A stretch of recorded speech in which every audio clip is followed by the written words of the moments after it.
현대 여성 특유의 당당함이 느껴지는데요. 여성들이 공공장소에서 담배를 피울 수 있게 된 것이 언제부터인지 아십니까? 1차 대전 때까지만 해도 남자들은 파이프 담배나 시가를 피웠습니다. 가늘고 긴 담배는 여자들이나 피우는 거라고 생각했죠. 하지만 언제 총알이 날아올지 모르는 전쟁터에서는 시가보다는 바로 꺼내 피울 수 있는 가늘고 긴 담배가 훨씬 편했습니다. 곧 군 보급품에 시가렛 담배가 포함되었고 집으로 돌아온 남자들은 시가 대신 가늘고 긴 담배를 피우기 시작했습니다. 담배 판매량은 자연히 급증했죠. 전쟁 기간 동안 여성들은 남성들의 빈자리를 채워야 했고 점차 남성들처럼 담배도 피우게 됐습니다. 하지만 여전히 공공장소에서 담배를 피우는 대담한 여성은 드물었습니다. 1920년대 여심 공략에 나선 담배 회사들은 담배가 다이어트에 효과적이라고 선전했습니다. 허리 사이즈를 고민하던 여성들은 식사 후 담배를 즐기기 시작했고 여성 흡연율은 상승하기 시작했습니다. 하지만 담배 회사 사장 조지 워싱턴 힐은 만족하지 못했습니다. 그는 에드워드 버네이즈라는 최고의 홍보 전략가를 찾아갑니다. 버네이즈는 세계적인 정신분석학자 지그문트 프로이트의 조카였습니다. 프로이트의 책 정신분석 입문을 영어로 번역했는데 그 과정에서 많은 영향을 받았습니다. 당시 전쟁과 폭동, 대중혁명을 지켜본 버네이즈는 확신하게 됩니다. 개인에게 심리가 있다면 집단에게도 심리가 있을 것이다. 사람들을 움직이려면 집단의 심리를 알아야 한다. 보통 심리하면 우리는 개인의 심리만을 떠올리는데요. 군중에게도 심리라는 것이 있습니다.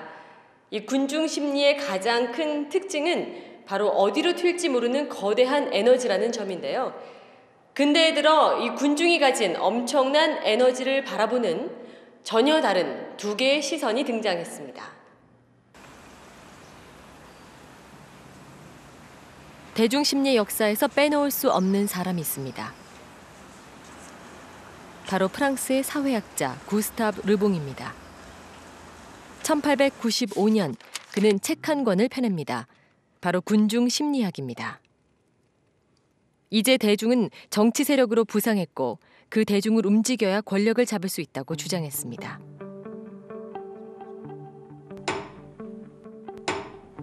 (19세기) 후반 평범한 시민들도 참정권과 경제력을 갖게 됐습니다. 어디로 튈지 모르는 대중들의 에너지는 공포의 대상이었습니다. 하지만 대중을 부드럽게 통제할 수 있다면 특정한 방향으로 이끌 수도 있다고 믿는 낙관론자들도 있었습니다.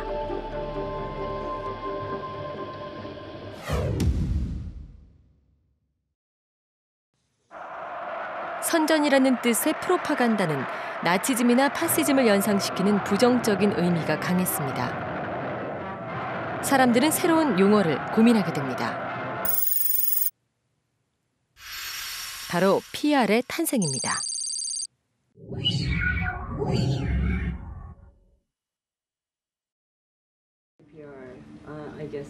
PR이라는 단어도 버네이즈가 만들어냈는데요. 그는 대중의 심리를 꿰뚫어보고 잘 활용했습니다. 당시 대부분의 미국 기업 그리고 유명인들이 그의 고객이었습니다. 세계적인 테너 가수였던 엔리코 카루소, 프랭클린 루즈벨트 대통령의 부인 엘리노 루즈벨트, 전구를 발명한 토머스 에디슨도 그의 고객이었습니다. 그리고 담배 회사도 그의 단골 고객이었습니다. 1919년 버네이즈는 사무실을 하나 냅니다. 간판은 Public Relation Counselor, PR이라는 말이 바로 여기서 나왔는데요. 그 이후로 50여 년간 그는 수많은 성공 신화를 만들어내면서 PR의 힘을 세상에 알렸습니다. 가장 대표적인 전략은 바로 미디어 이벤트였는데요. 한 번도 보지 못했던 강력한 이벤트를 치밀한 계획하에 연출해서 미디어를 통해 널리 알리는 방식이었습니다. 버네이즈는 세상을 깜짝 놀라게 할 특급 작전 하나를 구상합니다. 뉴욕 5번가에서 벌어진 부활절 퍼레이드에 담배 피는 여성들을 끼워 넣은 것입니다. 낯선 풍경에 사람들의 이목이 집중됐습니다. 이벤트의 성공을 위해 버네이즈는 몇 주 전부터 치밀한 작전을 세웠습니다. 첫째, 퍼레이드에 참가하는 여성들은 예쁘지만 평범한 사람들로 보여야 한다. 둘째, 그들은 미리 사무실에 나와 담배를 지급받고 어디에서 등장할지 약속한다. 셋째, 신문사 사진 기자가 못 찍을 경우를 대비하여 자체 사진사를 대기시킨다. 버네이즈는 담배를 앞세운 여성들의 행진에 이름을 붙였습니다. 바로 자유의 횃불이었습니다. 언뜻 어울리지 않아 보이는 이 이름은 여권 신장에 이제 막 눈을 뜬 당시 여성들의 마음을 움직였습니다. Cigarettes gave women liberation, or at least the feeling of it. So this was the very first time in history that a product, a cigarette, was used as a symbol. Women walking around and even then going on in movies smoking, and that became a sign of liberation and independence. And to look like you're a modern woman. 오랫동안 담배는 남성다움을 대표하는 물건이었습니다. 심리학자들은 담배가 남자의 성기를 상징한다고 말할 정도였죠. 따라서 여성들이 드러내놓고 담배를 피운다는 건 남성들에게 큰 충격이었습니다. 버네이즈는 자유의 횃불이라 이름 붙임으로써 여권 신장을 위한 행진처럼 포장했습니다. 담배 회사가 돈을 댔다는 사실을 끝까지 밝히지 않았죠. 상업적인 판촉 행사가 아니라 남성과 여성의 자존심 대결처럼 보였기 때문에 미디어들은 더욱 열광했습니다. 이후 자유의 횃불 행진은 대도시를 시작으로 전국을 점령해 가기 시작했습니다. 그리고 뉴욕 브로드웨이 극장 남성 전용 흡연실에 여성 출입이 허용됐습니다. 이처럼 버네이즈의 미디어 이벤트는 강력했습니다. 물론 여성 흡연율도 가파르게 상승했죠. 기존 감자칩처럼 짭짤한 맛에 달콤함과 고소함이 어우러진 버터칩. 출시 직후 선풍적인 인기를 끌면서 버터칩 열풍을 몰고 왔습니다. 2014년 가을, 대한민국을 강타한 과자 하나가 있었습니다. 맛있기도 했지만 사람들이 열광한 이유는 구하기 어려웠기 때문입니다. 과자를 구한 소수의 사람들, 그리고 구하지 못한 대다수의 사람들 사이에 묘한 경쟁심이 생겼습니다. 그리고 그 경쟁심은 입소문으로 이어졌습니다.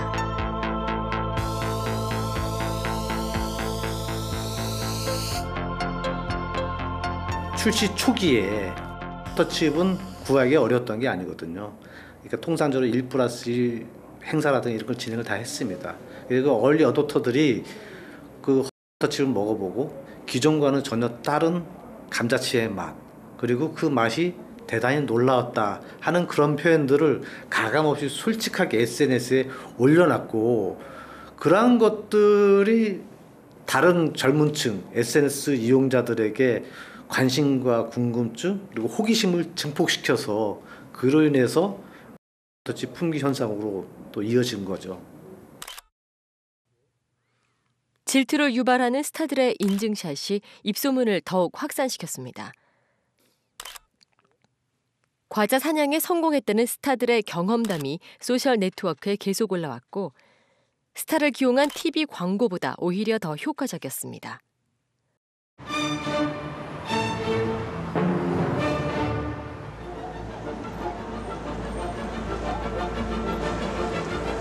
대중들의 입소문이 왜 더 강력한 것일까요? 입소문을 뜻하는 바이럴 마케팅은 바이러스에서 비롯됐습니다. 사람들의 네트워크를 통해 입에서 입으로 자연스럽게 전달하는 홍보 전략입니다.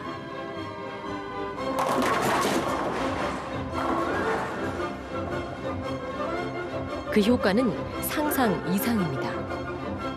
같은 소비자의 경험담이기 때문에 쉽게 믿고 거부감 없이 받아들이게 되죠.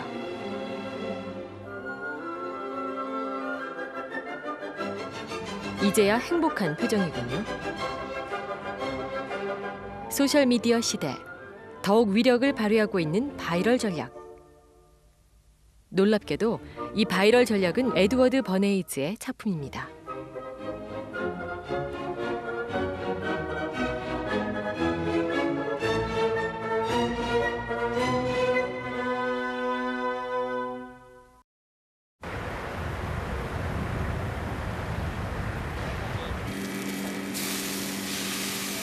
고향은 미국이지만 이젠 전 세계 어디를 가도 먹을 수 있죠. 구워지는 모습만으로도 식욕을 자극하는 베이컨입니다.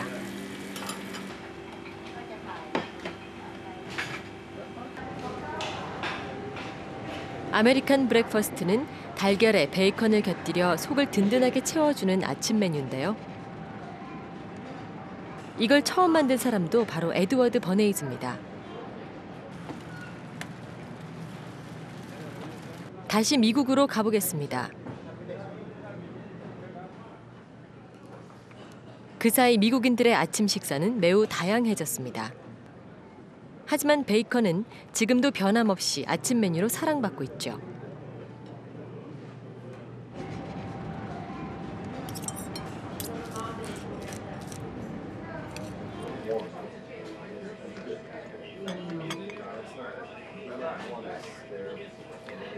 채식주의자들도 몹시나 참기 어렵다는 냄새, 바로 이 베이컨 굽는 냄새입니다.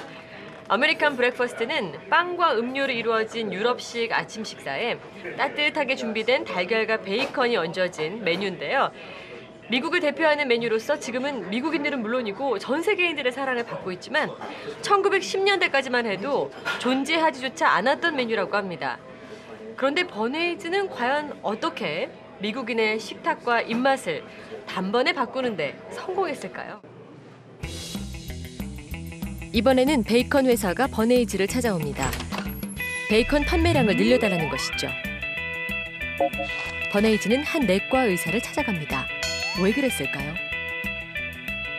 그 내과 의사에게 간단한 아침 식사와 풍족한 아침 식사 중 어느 쪽이 건강에 좋은지 물어봅니다.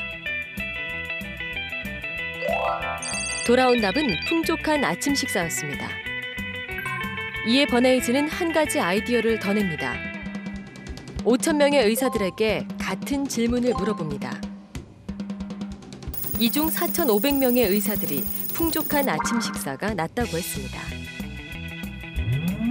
이후 신문에는 4,500명의 의사들이 미국인들의 건강을 위해 풍족한 아침 식사를 권하다라는 기사가 떴습니다. 베이컨의 판매량도 급증했습니다. 왜 그랬을까요? 우편 봉투에 설문지와 함께 베이컨 전단지를 끼워 넣었던 거죠. 버네이즈의 잔꾀가 적중했습니다. Bernays never went out and said the client is Beech-Nut Packing Company. It was just bacon in general. Yes, the sale of bacon went up tremendously, but all bacon sales went up. So his approach was to do it generically and not commercially. And he was the first public relations person to use that technique. 버네이즈가 살았던 시대에는 바이럴 마케팅이라는 단어가 아예 존재하지 않았습니다. 하지만 입소문이 어떻게 시작되고 어떻게 해야 빨리 퍼져나가는지 누구보다도 잘 알고 있었습니다.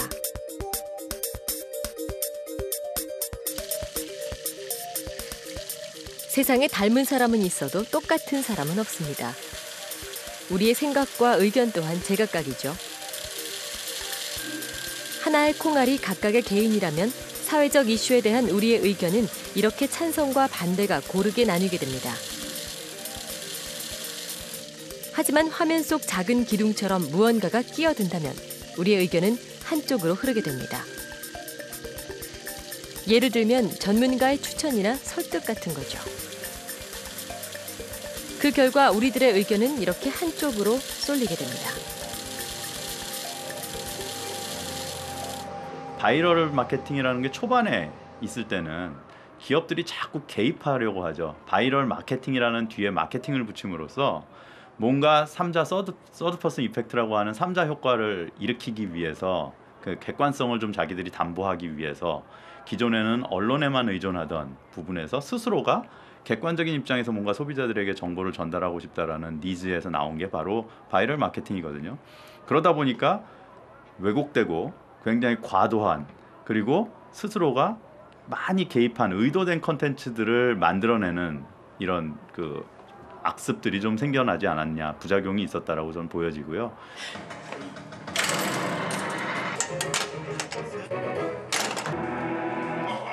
입소문과는 정반대의 방법도 있습니다. 오히려 정보를 빈약하게 줌으로써 소비자들이 스스로 정보를 탐색하게 하는 겁니다.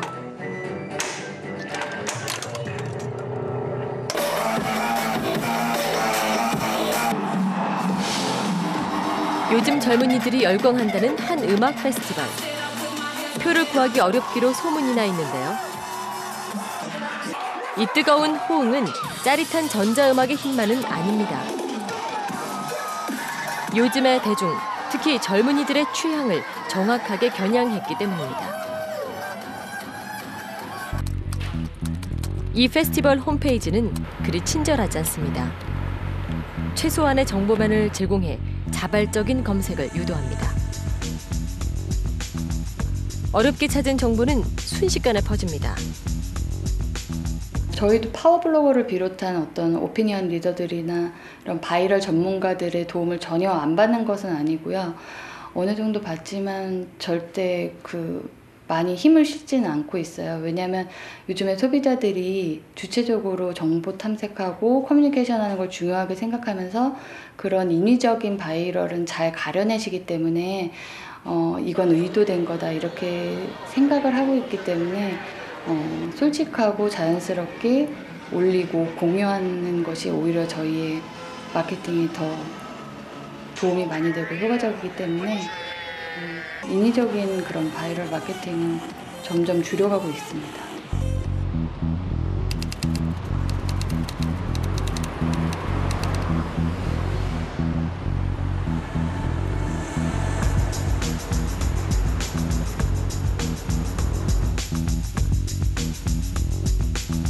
책장이 있는 곳에 책이 있게 될 것이다.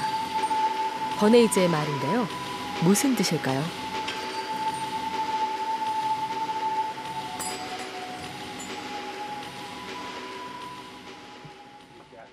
1920년대만 해도 모든 집에 책장이 있지는 않았습니다. 부자들의 거실이 아니면 한쪽 면을 채우는 이런 붙박이 책장은 구경할 수도 없었죠. 에드워드 버네이즈는 중산층의 허영심을 자극하는 기발한 전략을 생각해냈습니다. 1930년대 사이먼 앤 슈스터, 하코트 브레이스와 같은 뉴욕 기반의 대형 출판사들은 독자들에게 책을 많이 팔고 싶어합니다. 그리고는 가장 쉬운 방법을 선택했죠. 책값 할인 경쟁에 돌입한 겁니다. 하지만 버네이즈는 다른 길을 택했습니다. 독자 대신에 건축가와 인테리어 기술자들을 설득했는데요. 왜 그들이었을까요? 바로 새로 짓는 집마다 붙박이 책장을 유행시키기 위해서였습니다. 버네이즈는 역시 천재였습니다. 이번에는 건축업자와 내부 인테리어 디자이너들에게 제안을 합니다. 새로 짓는 집마다 붙박이 책장을 설치해달라는 것이었죠. 그의 아이디어는 이번에도 통했습니다. 사람들은 붙박이 책장을 새로운 책으로 채웠습니다. 책은 날개도 친 듯 팔렸겠죠? 또 한 번 버네이즈는 승리의 미소를 지었습니다.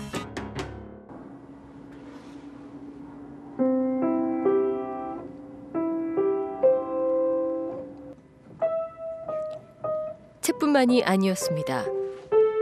버네이즈는 피아노를 팔기 전에 가정음악이라는 개념부터 유행시킵니다.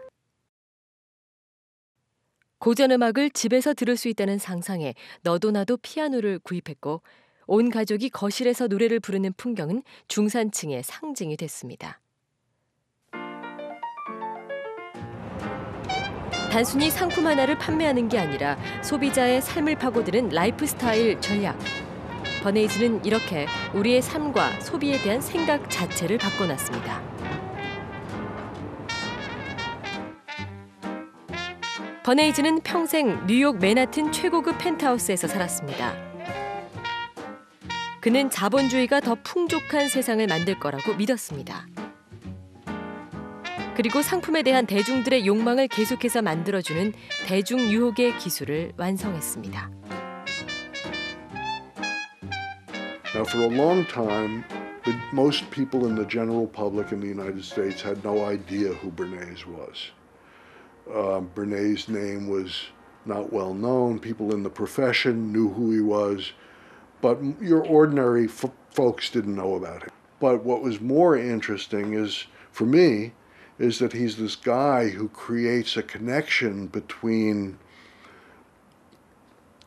a field that previously had been filled with press agents, who wrote press releases to look like their journalism, and who brings into that field a knowledge of both individual and social psychology, and really transforms American persuasion, or the American persuasion industry, or what sometimes is called the compliance industries, because the whole purpose is to get people to comply. People before then, it was called a needs-based society. Before then, you bought a new pair of shoes because your shoes were worn out. However, in the 20s, you could buy 20 pairs of shoes just because you liked different colors. It's the first time in history that we had a consumer-based society like that, and Bernays understood that very well. So a lot of his campaigns involved the shaping of the lifestyle